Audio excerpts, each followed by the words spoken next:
नाशिकमध्ये पैसे वाटल्याचा संजय राऊतांचा गंभीर आरोप। पोलीस इतक्या जड बॅगा का वाहतायत, राऊतांचा सवाल। मतदानाच्या आधी पुण्यामध्ये हाय व्होल्टेज ड्रामा। भाजपने पैसे वाटल्याचा रवींद्र धंगेकरांचा आरोप। कारवाईचं आश्वासन मिळाल्यानंतर धंगेकरांसाठी या मागे। पारनेरमध्ये लंके विखेंचे कार्यकर्ते भिडले। विखे समर्थकांनी पैसे वाटल्याचा लंकेंच्या कार्यकर्त्यांचा आरोप।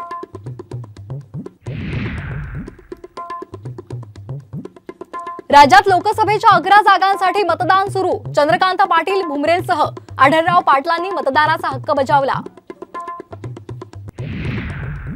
पुण्यामध्ये मतदानासाठी सेलिब्रिटींमध्येही उत्साह। मतदान करणार नाही त्याला शिक्षा करा, अभिनेता सुबोध भावेंची प्रतिक्रिया।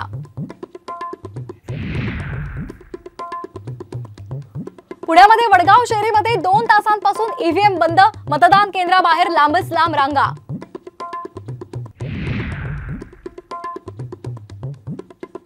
राज्यासह आज मुंबईमध्ये पावसाचा अंदाज।